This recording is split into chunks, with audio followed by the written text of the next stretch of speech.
Well, welcome. Happy Easter, everyone. What a blessing to be with each of you.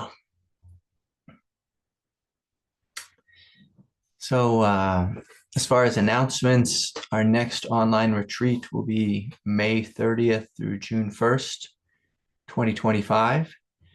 And then our next in-person retreat will be July 13th through the 18th at Kripalu in Massachusetts. And I'll have the details up for the online retreat sometime soon. Yeah. Okay. Well, I don't know if any of you were taking part in the Easter celebrations, but this tends to be a really tough week for a lot of Christians, celebrating the life of Jesus. But, of course, his life came to a very tragic end. And then it was followed by this glorious resurrection. And, sometimes the Christian path could be looked at as really gory and gruesome. And, here's this man who just gave his life to all of humanity. He gave his life in service and love to be with the weak and the downtrodden, those, suffering from mental illness, those cast out by society, those stricken with disease. He gave his life to the healing and the upliftment of humanity. And, the world wasn't so good to him. They weren't good to him in any way, Just his final hours here on planet Earth were horrific. But of course, the teachings of the Christ, the glory of the Christ is his resurrection, of him living on. And I'd like to tell a story this week. Someone met with me this week, an old friend, and she said she was just driving home and in her neighborhood, and she saw her old friend just walking on the road with his dog. And she drove by him, and he really lit up, and he was smiling and waving and just so happy to see her. And she gave him a big smile and a wave, and then drove home. And then she was talking to one of the neighbors, another neighbor, saying, "Hey, I just saw so and so," and he was just so happy and out walking his dog. And the neighbor just was just in just utter shock, because the person she saw, her friend, had passed away a couple weeks earlier. He had died. And here she was, this was just this week. She told me the story. She was driving and she had seen him. And he was so happy and out walking his dog. The story of our ego is that death is something to be afraid of. The other story of our ego is life is something to be afraid of. But Jesus was one of these individuals who lived with an immense loving heart. In all times, in all situations, even, again, the moment he's being nailed to a cross, he's busy forgiving those who had hurt him, who had harmed him. And his life is a testament of the triumph of the light over darkness, the triumph of love, the triumph of compassion, the triumph of the truth. And it is a story that makes no sense to us as humans. As humans, we want to see everything worked out. We want to see earthly justice. We want to get our way. We want to be victorious. We want to win and, save the day and be rich and famous and this and that. And the life of Jesus takes our egoic desire, our egoic fantasy that we are going to somehow survive and be rich and never experience pain. And it just throws it all the way out. And it says there's another way to live, another way to live. Now, the closest story, I can think of in regards to the life of the Christ was the life of most mothers, mothers who care so much for their children, who love their children, who give everything, to their son, to their daughter, loving this child. And sometimes that child grows up and says, I hate you. You're the worst. Or, you're a terrible human being. I want to be nothing like you. Being a parent, often is a thankless job. And look, I know there's some folks in the Sangha who had terrible parents. So I'm not talking about those type of parents. I'm talking about parents who truly give, who give everything as an act of love, an act of service, an act of compassion.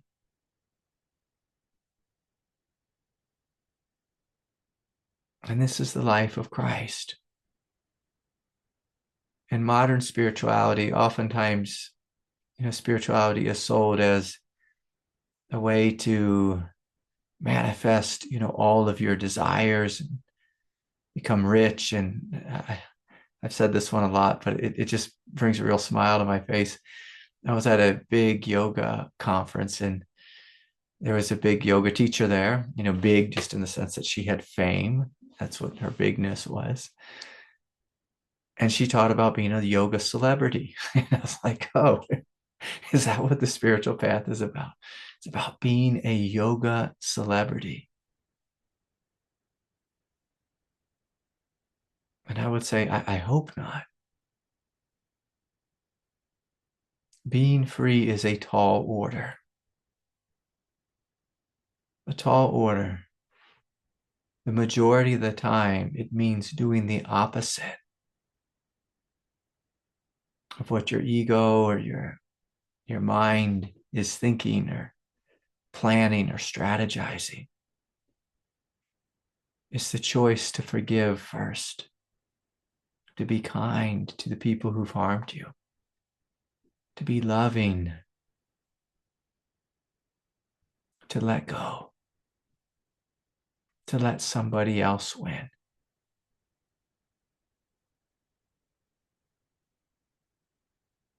But behind this movement of freedom is a great faith. It's a faith in the truth. It's a faith in the depth of the soul. It's a faith in God's will. Now, if you've ever been in an argument before and you raised your voice and you knew you were right, like you knew you were right, but you raised your voice and you started screaming at the other human being, just letting them know, how wrong they were. Like this is how the ego wants to live. It wants to assert itself. It wants to dominate. It wants to overwhelm. But when we have faith in the truth, we don't need to argue. We don't need to raise our voice. We don't need to say, I am right, you are wrong. When we have faith in the truth, we can sit back and we can wait for the glorious coming of the truth. And this is what the Christ did. This is what Jesus did. Is he had faith in God, even through the very end. He had faith in new life, a greater life. And he broke this cycle of fear. The night before, he had all his disciples with him. At the Last Supper, and they were all loving him up and this and that. But as the story goes, he said, "Hey, all of you guys are going to abandon me. Some of you will betray me."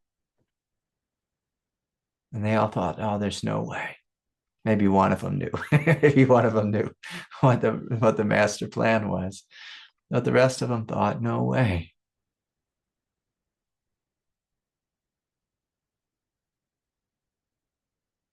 But the thing that made Jesus so powerful was that he didn't run. He didn't abandon the truth. Now, from a place of rationality, from a place of mental wisdom, it would make sense to run. It makes sense to hide. It makes sense to skip town. And I've even met some yogis who have this secondary story about Jesus living in northern India for the second half of his life. And I'm not sure how that works out, but maybe he did, maybe he didn't. But as the story goes, he didn't run. He stayed put and he faced this incredibly difficult situation, this horrific situation, this unjust, unfair situation.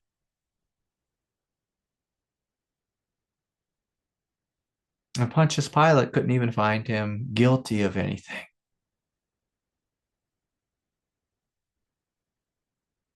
But still, eventually Pontius Pilate gave in to the crowd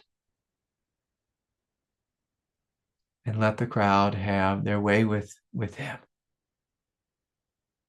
And sometimes we'll find that on the path as we come into contact with an angry mob. And sometimes that angry mob is our family. Sometimes it's our in-laws. Sometimes it's the people at work. Sometimes it's people on the other side of the political aisle.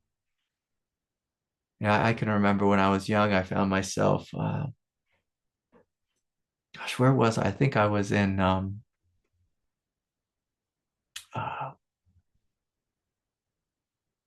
like the capital of Honduras, maybe Tegucigalpa. I could be confused about that. Sometimes I get confused about my countries and their capitals, but I can remember being the only white boy on the street, but I had these bleached blonde dreadlocks, if you can picture that. And a crowd started to form around me and started jeering me and making fun of me. And it was a very uncomfortable situation. People just burst out laughing, just looking at my face. And they thought I looked so silly. And I probably did. I probably did look pretty silly. I used to be, kind of a punk rocker when I was young and the hippie punk. And, and I hung out with the Rastas and this, that. The Rastas loved me, but, the just the normal folks that lived in Tegucigalpa, they thought I was a real sight. And they were jeering and laughing hysterically and pointing, and a crowd had formed. And of course, it's very uncomfortable in life when we're in a difficult situation.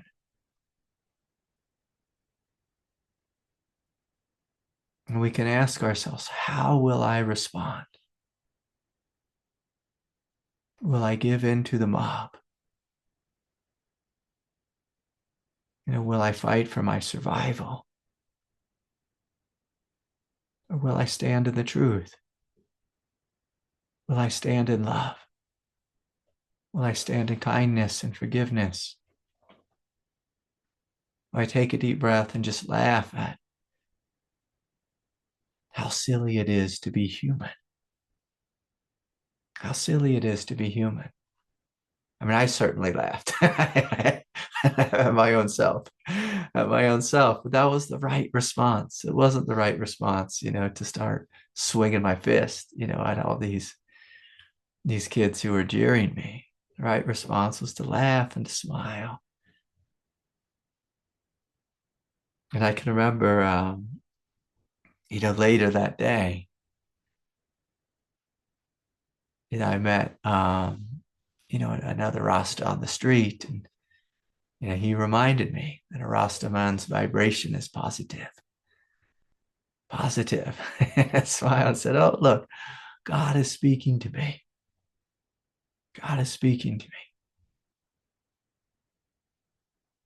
And so throughout our life, when we're on the spiritual path, it won't always be easy. Now, in the beginning, we're sold these stories of just these inspired stories of these great yogis and saints who opened their hearts to God and lived in states of bliss and freedom and absolute love. But most of us have been on this path long enough to realize, after all those inspirational stories wear off, most of us rely upon forgiveness and letting go and surrender, having a depth of trust and faith, and this recognition that we become close to God. Close to God through being empty, through being childlike, through being forgiving. Whereas in the beginning, when we step on the path, we say, well, what can God do for me? What can God give me? What can this path give to me? But again, this is how the ego thinks. What can life give to me?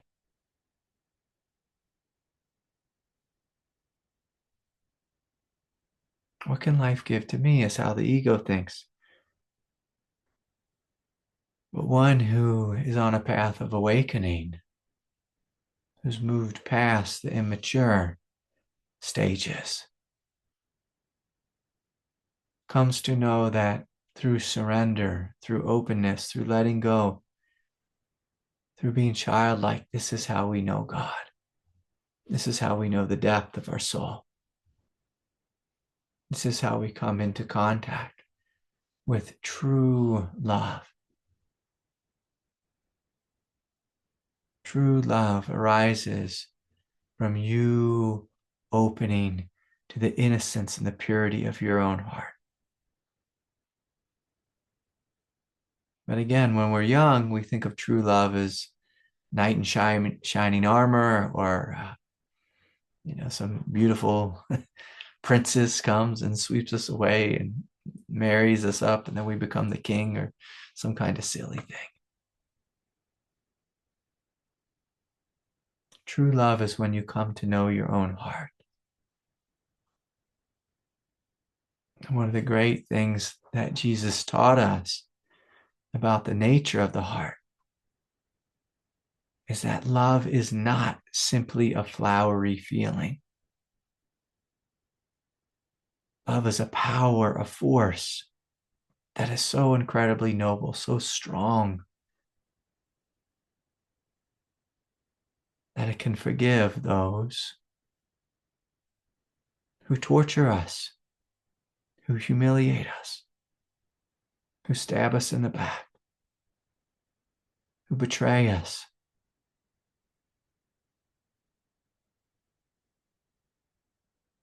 I can remember many times when I was young and I would go to church and I would look at that cross and I'd say, I hate that cross. It's a terrible message. The king dying on a cross, like, what the hell kind of message is this? But after I lived some years and experienced some betrayal on the path, experienced some heartache, got beat up, a number of times. People stab you in the back. This is not an easy world that we've incarnated into. It's a very difficult world, painful world, confusing world, messy world. It's a divisive world. But the power of love, as shown by the Christ, is a love that can outshine even the most horrific darkness. the most horrific darkness.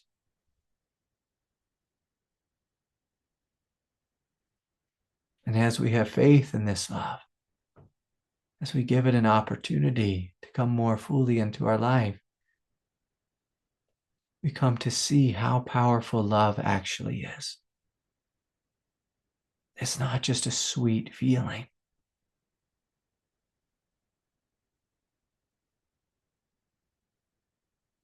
It's not a teenage thing like Katy Perry sings about, that teenage romance. Like, that's not love. That's infatuation. That's just getting lost in someone else's ego. That's projection. A true love is when you look inside and you see your beauty, your innocence, your radiance. And as you come to see this and you look out at the world, you see this beauty, this radiance, this love everywhere.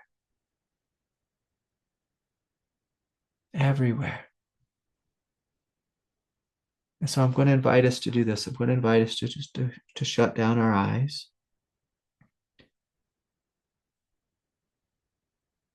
and to unhook from the mind and to come down into the heart, feeling the innate goodness of the heart.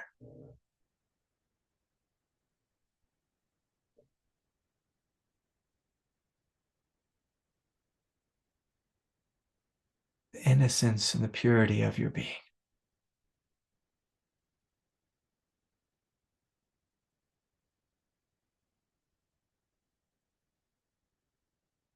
Connecting to that which is good, true, and beautiful about your nature.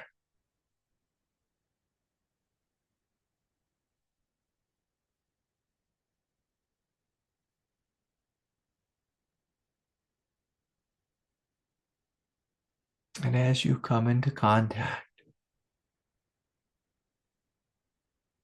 with the beauty and the light, this quiet, shimmering radiance, I invite you to take a moment and ask, who do I need to forgive?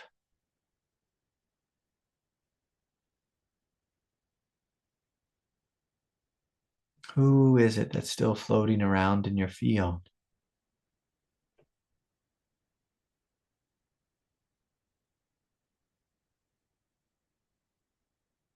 Who is it that's living rent-free in your mind? Where forgiveness is an act of letting go.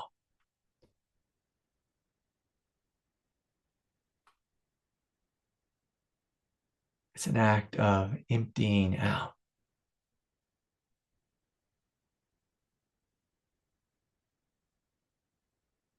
It's an act of surrendering the past.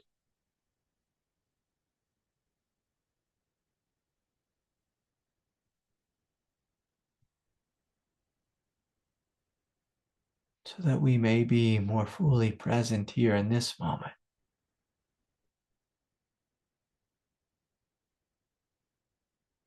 There's no reason to carry the past with you. It will only slow you down.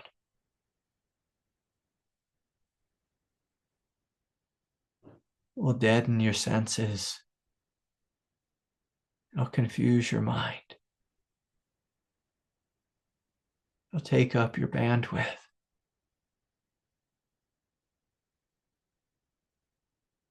And so I invite you to look again. Who is it that I'm willing to forgive, to let go, to release? And it's okay if you need to include yourself in that list. Sometimes as humans, our friends hurt us, and sometimes we hurt our friends.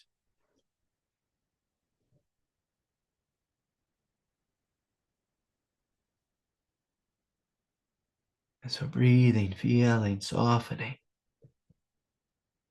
And I invite you, whatever it is that haunts you from the past, whatever it is that you carry in the present, to let it go, to let yourself be free and empty, like a child.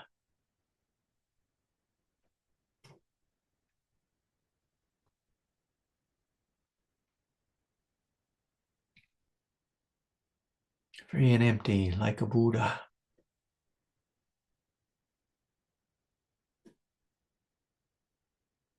Free and empty, like the Christ.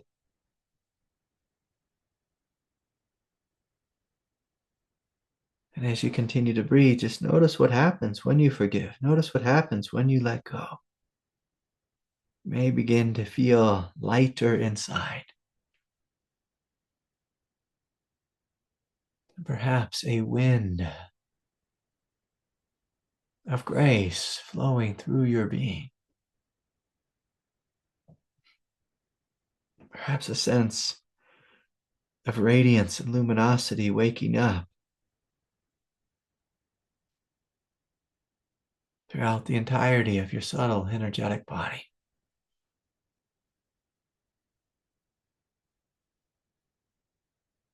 And so we can ask a third time, is there anyone else?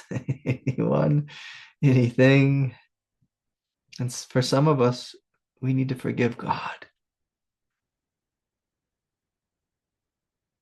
Some of us hold on to some anger towards God for how hard life on planet Earth is.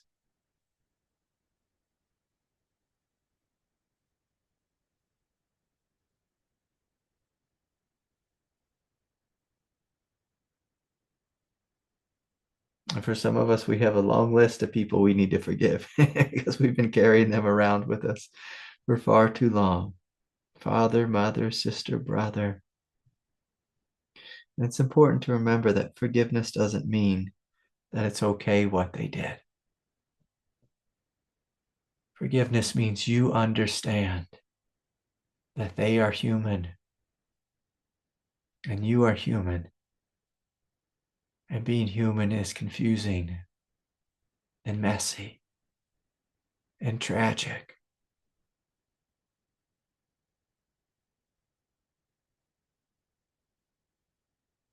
And that you understand. You understand what it's like to be angry, to be stressed, to be hurting, to be jealous, to be judgmental, to be envious. You know what it's like to be righteous, what it's like to be confused.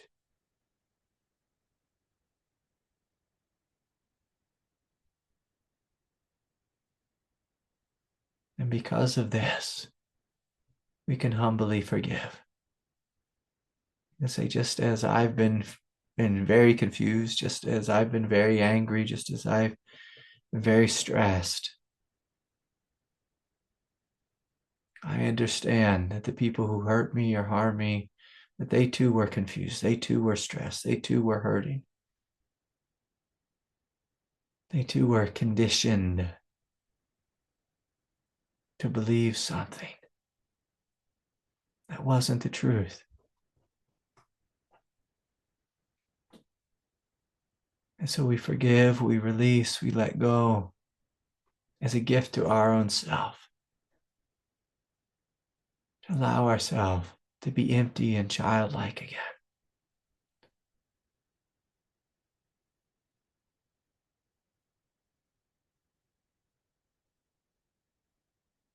And so as we continue to open inside,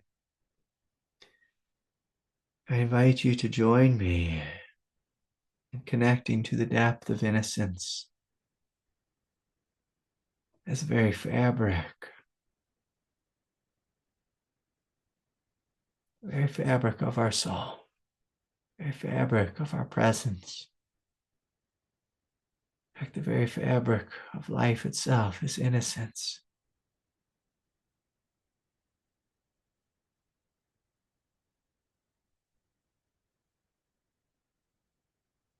And for those of you struggling with this, if you struggle with innocence, it's through the doorway of tenderness, through the doorway of compassion, through the doorway of being like a child, that we come to know innocence. Innocence and righteousness don't go together. Yes. You can't be demanding that you're right or you're the best or everyone worships you or that you get your way, you get your will.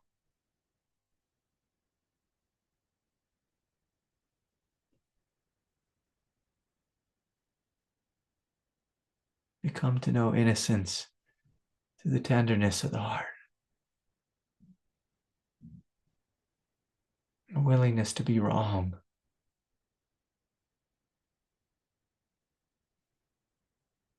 a willingness for God, for life, to teach us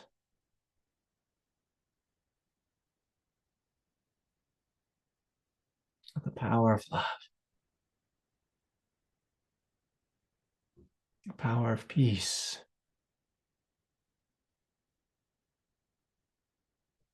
the power of compassion.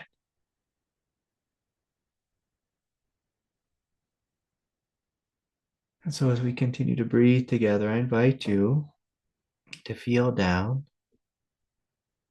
into the lower abdomen and just see if there's anything here in the lower abdomen that we're holding on to, that we're resisting. And sometimes some of the deeper forms of betrayal are in the lower abdomen, places our family really harmed us or abandoned us, or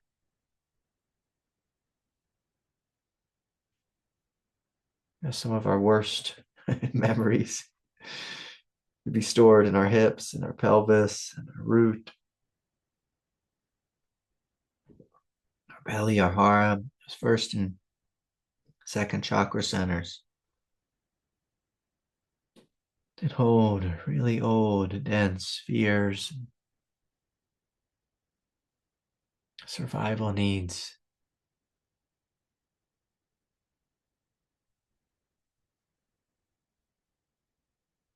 And I'm going to invite the power, the light of the Christ to come deep into our heart, to overflow in the heart.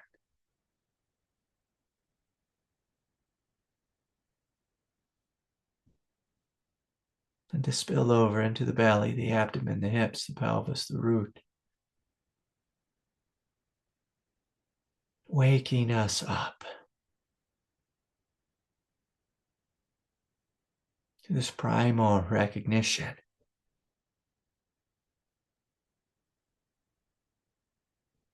that our true innocence, our true beauty,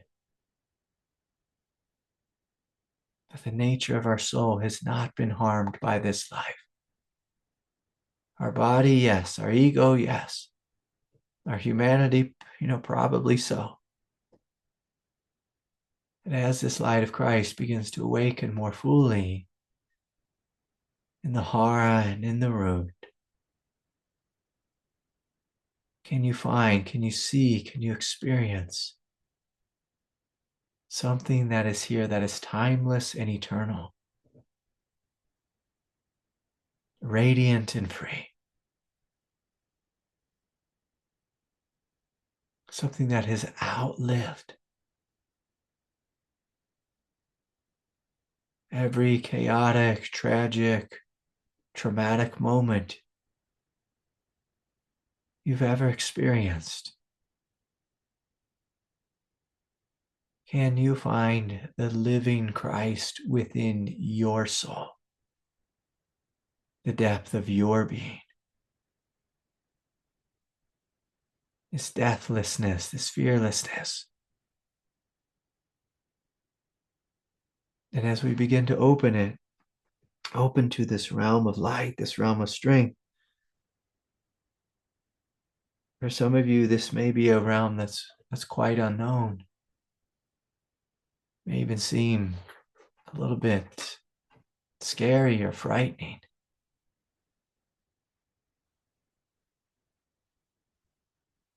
A world that's totally different than the world of ego. As you open to the living Christ, just walk through the doorway of facing your greatest fears, but is choosing to face them with love, with truth, with innocence, and coming to see that this innocence is brighter than any fear.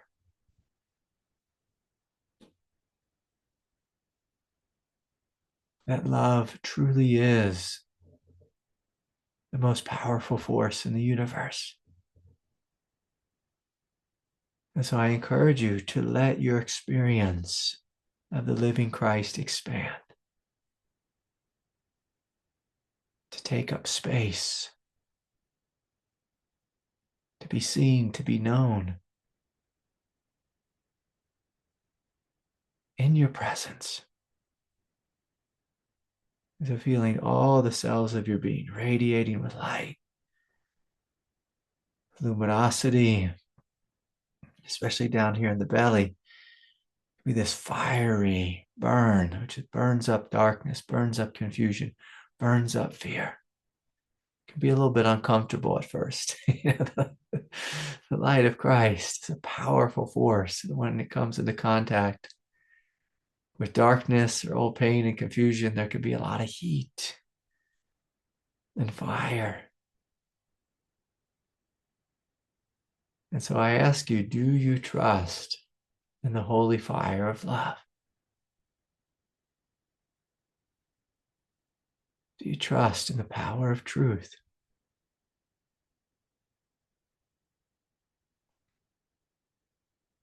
Or do you simply want to feel good?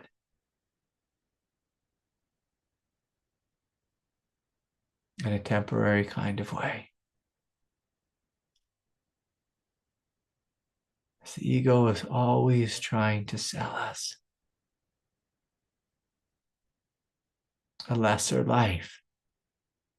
Not because it's bad or because it's wrong, but simply because the ego is a program of fear. The Christ is a program of life, of life, life, loving life, life fearlessly embracing and opening to love.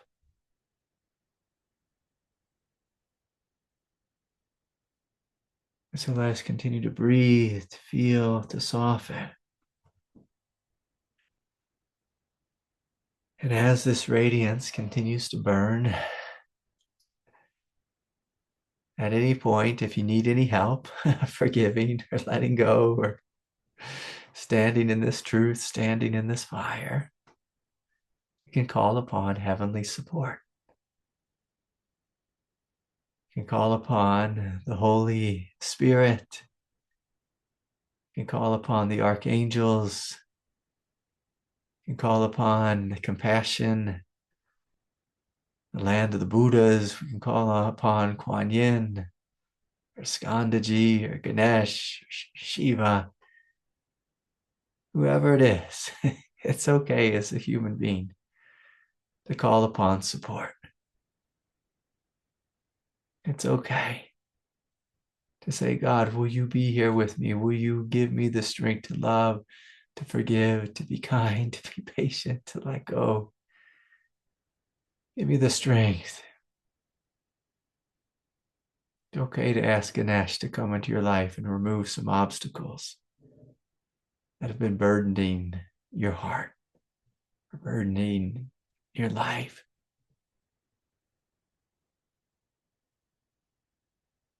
And so as we continue to open, I invite you to fully receive this light, this love, this living Christ that you are. And simultaneously to receive this love from heaven above, from the Holy Spirit, from the angels, from the gods, the goddesses,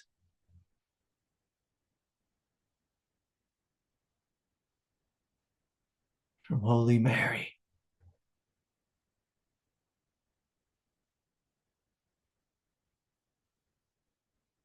Sometimes we get confused and think we need to do this path all on our own. And if that's you, that might be a long path. But if you ask for help, one, it keeps you humble, but two, it's much easier. It's much easier to walk this path with some heavenly support. Some heavenly support. And so we breathe, we feel, we soften, we open, and we smile. Smile at the living Christ. And this really is what the second coming is about. It's the Christ waking up in you and as you. In you and as you. In you and as you.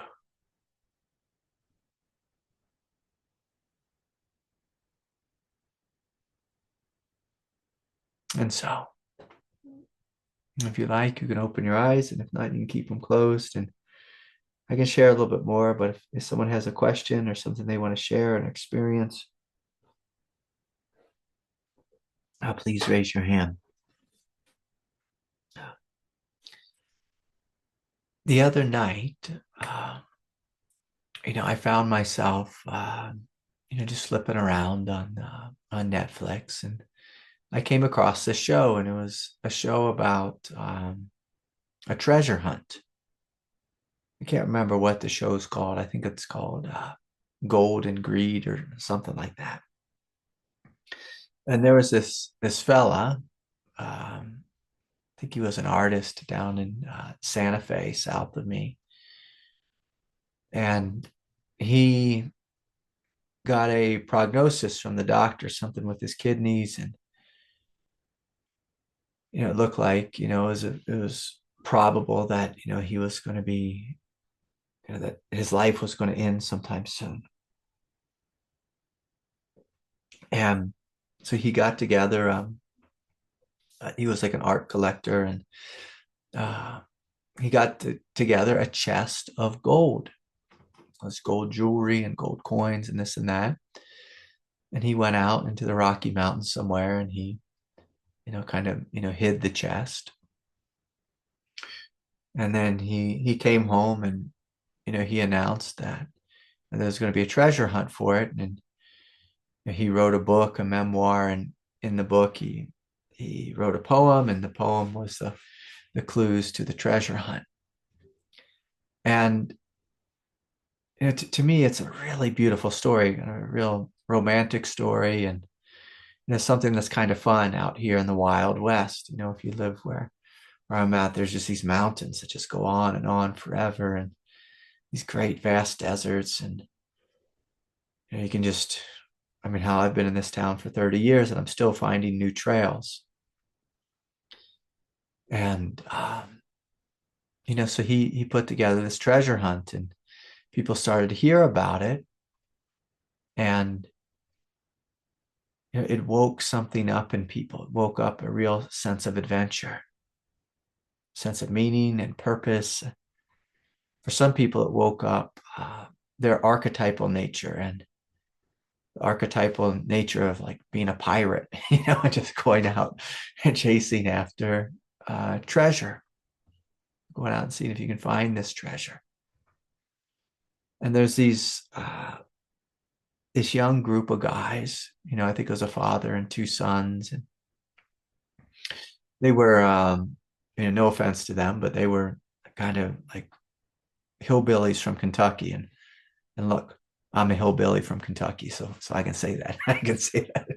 But they were hillbillies from Kentucky, and they were struggling with drug addiction and this and that. They were obviously, like really poor, and they again they had real issues with addiction, and the father had been incarcerated. I think he said he was in a penitentiary like 5 times or something.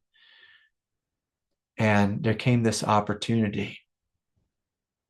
It's one of the grand illusions here on planet Earth. It's an opportunity to get rich quick. And, so all kinds of desperate people and people who had no business, going out and exploring the Rocky Mountains, started to go out and explore. And people would, spend all their money, and they'd quit their job. And I think, by the end of the treasure hunt, I can't remember, it was 4 or 5 people had died, out looking for this treasure. And again, sometimes desperate folks do desperate things, and they find themselves in trouble. And this show, it really highlighted human psychology, that the psychology of the ego, which is, I want the quick fix now. I want the money. It was like a chest, and it had, I can't remember, between $1 and $3 million worth of gold in it, depending on, whatever the rate of gold was at the moment. But the show really highlighted this thing of the ego, where it goes and it chases immediate gratification. And on the spiritual path, like the last teaching of Jesus was not a teaching of immediate gratification. It was a teaching of giving your entire life to freedom, to love. And then receiving your reward in heaven, your reward in a peaceful mind, your reward being a peaceful heart, the reward of being united with God. This is a huge endeavor. It's the most difficult endeavor on planet Earth, is to wake up to the truth of your being, to free yourself from the matrix.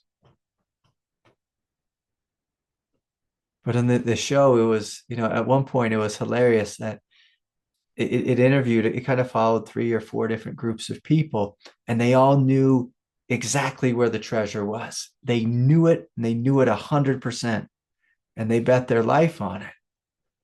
The problem was, they were all wrong. They were all wrong. But it was beautiful because it showed how our own mind can convince us that we are right, that we know better. As our mind convinces us that we are the lucky one, that we know and no one else knows. And the show, it was I believe 2 or 3 episodes, but it was just illusion after illusion after illusion.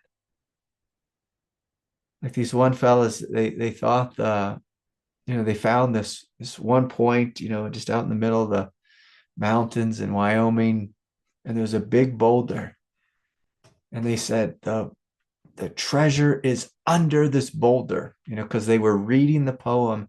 As they read the poem, their mind projected what they saw. They projected their reality onto this fellow's poem. And, they were out there fighting with this boulder, trying to dig under it, just camping out with it in the snow. And bringing in jackhammers and then heavy machinery and then finally explosives to blow this huge boulder up and then digging down in the dirt underneath where the boulder had been. And guess what? No treasure. No treasure. No treasure. No treasure. But this is the nature of our mind. Our mind can convince us of anything. Of anything.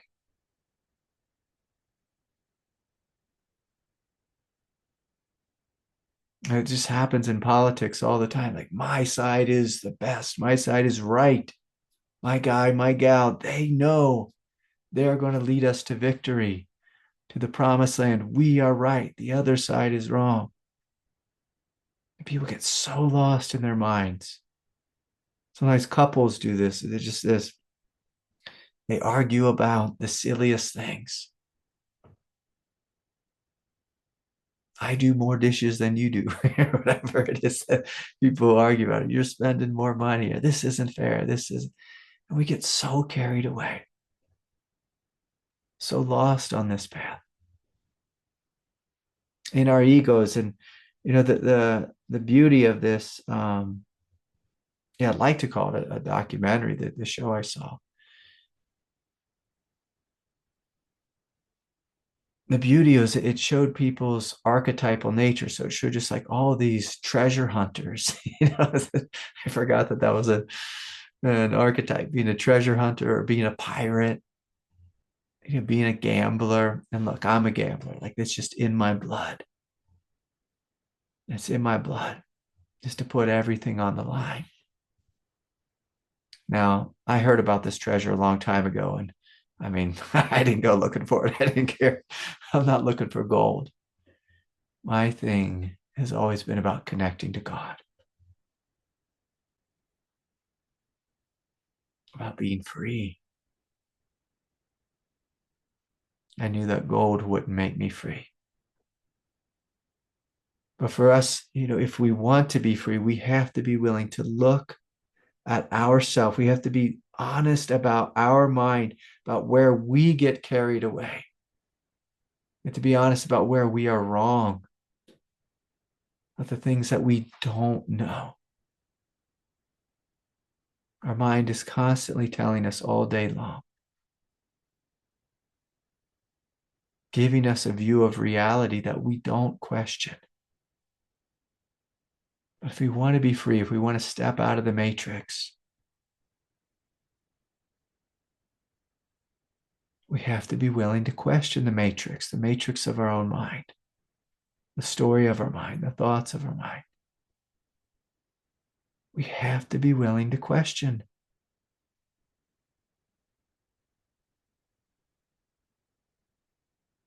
And ask, is this true? What I'm thinking? Is this in alignment with God's will? Am I asserting myself and trying to dominate others just to get my way and to get my needs met? What is the truth? Who is it that I actually am? Am I this character of my egoic identity? That's flooded. If you ever just study your own character, you'll see that your character is made up of all these archetypal energies.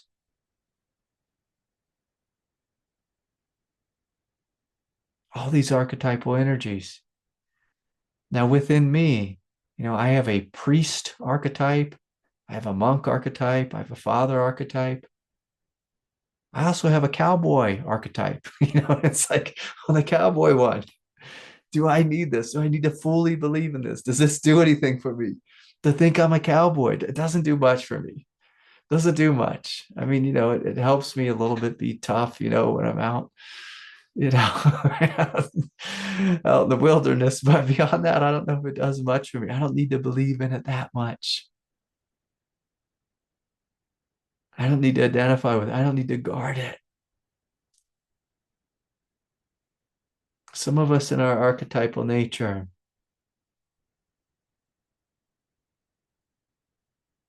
we've really identified with being a victim. Some of us, we've really identified with being successful. Some of us have really identified with being on team red or team blue. And it's like, does this do anything for us besides cloud our vision?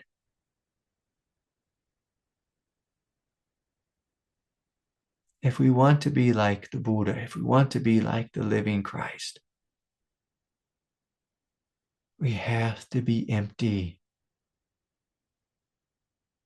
and not allow ourselves to be led.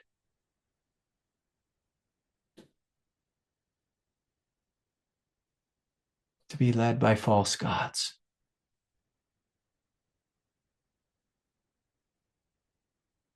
And this is a real point of confusion in the Ten Commandments. That Christians oftentimes think of false gods means Shiva.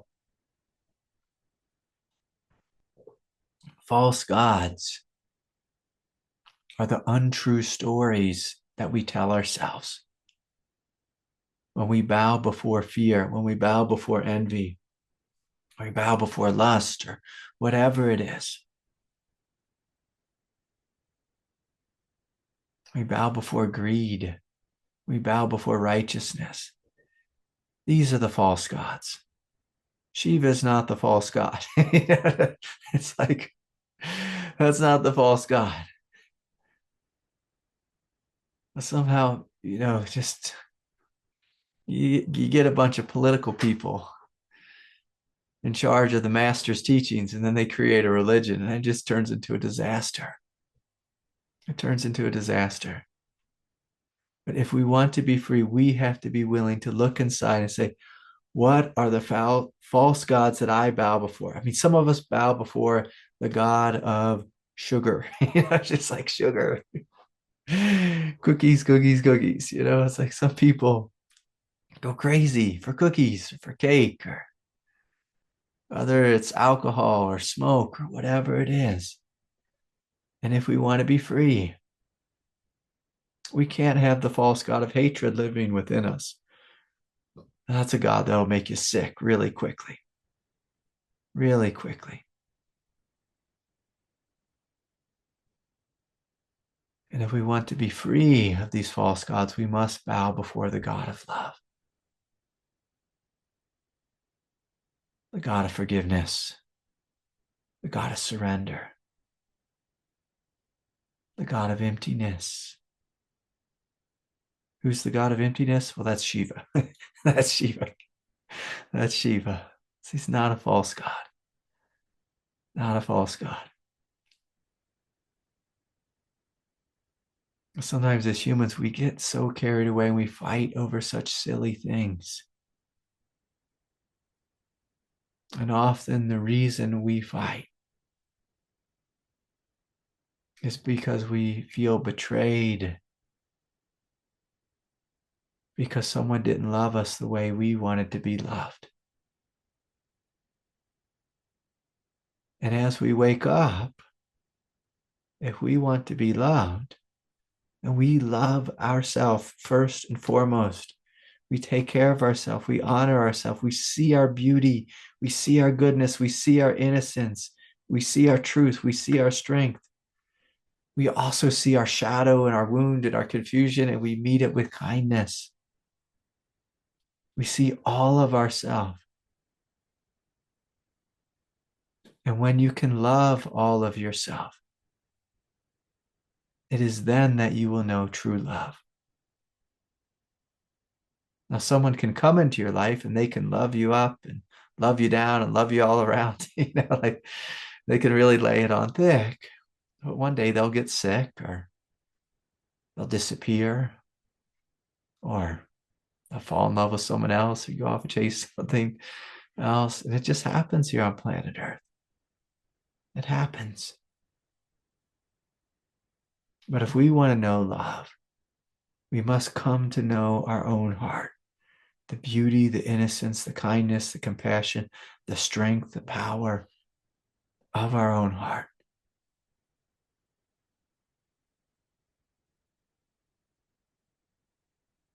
And as we discover true love within us, then the beautiful thing happens where we want to share this love with others.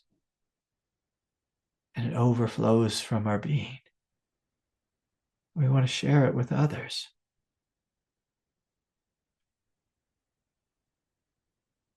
And so then we show up in relationship as love, not wanting anything, but instead giving everything.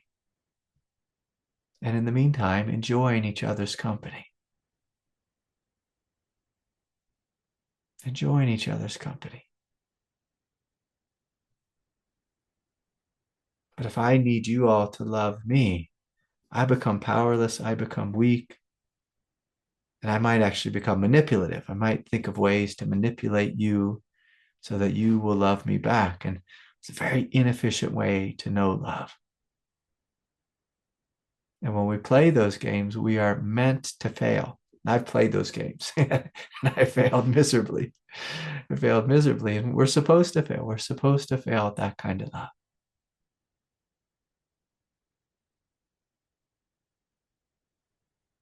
But as we come inside and we get to know the nature of our own heart, and we see the nature is pure light, pure radiance. We feel a totality, a completeness, a wholeness.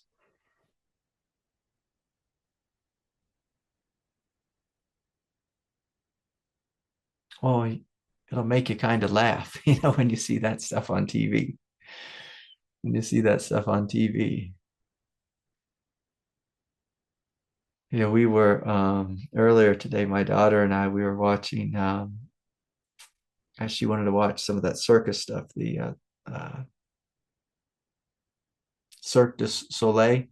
And there were these two dancers and they were putting on a show of like romance and they were falling in love with each other. And it's just so gushy and it's like almost cheesy. It was like, what is this? Like, is this what human love is?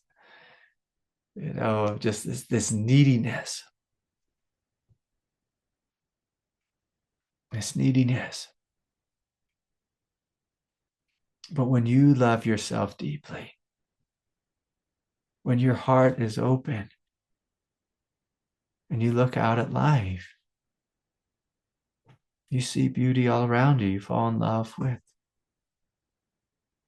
everyone and everything. And love triumphs. It triumphs over the confusion, the insecurity of the egoic identity. And so, let me just see if there's anything else I'm supposed to share tonight.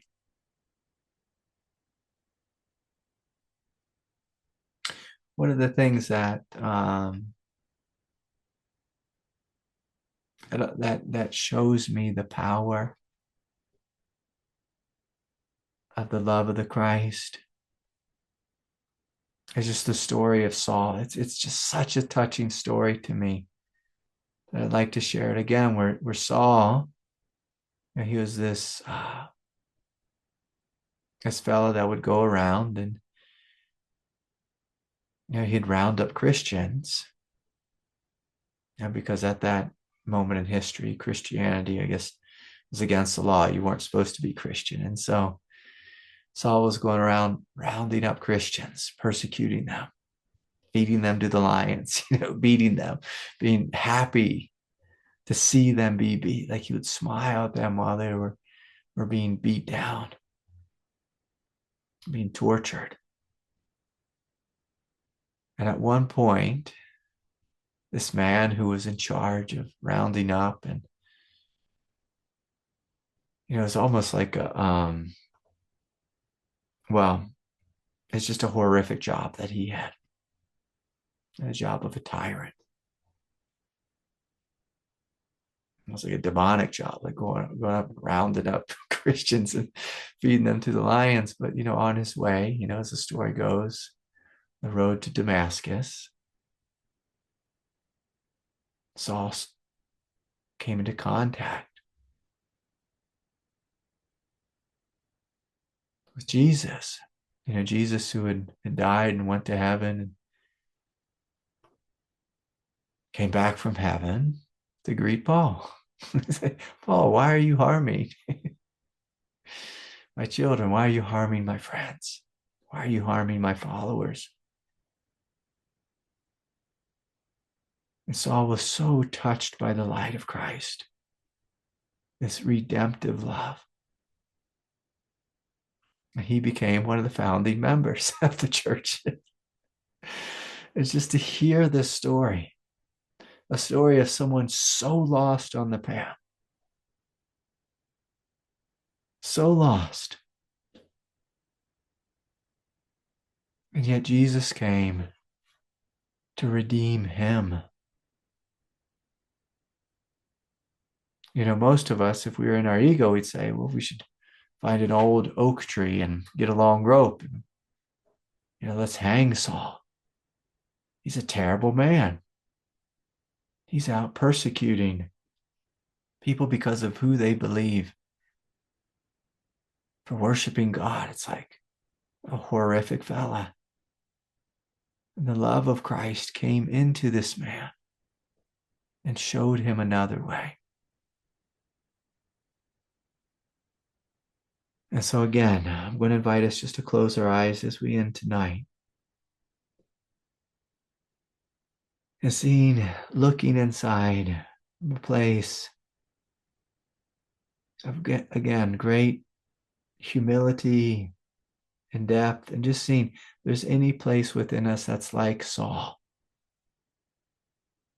And by that, I mean, if there's any place within us that feels lost, that feels confused,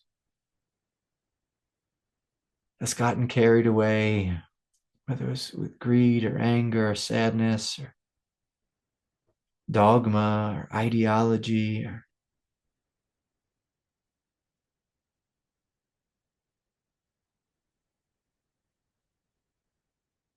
and asking the Christ to come into you.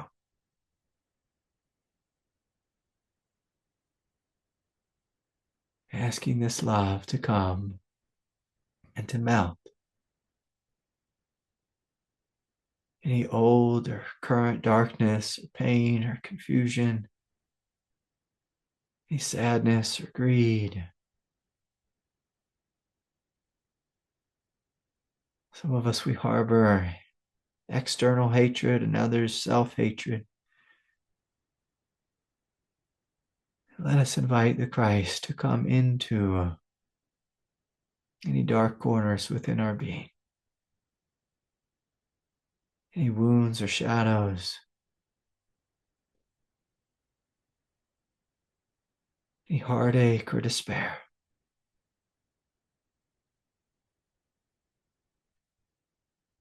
Oh, living Christ, light of grace, you come into us and to heal us, uplift us, return, restore our hearts, our bodies, our minds.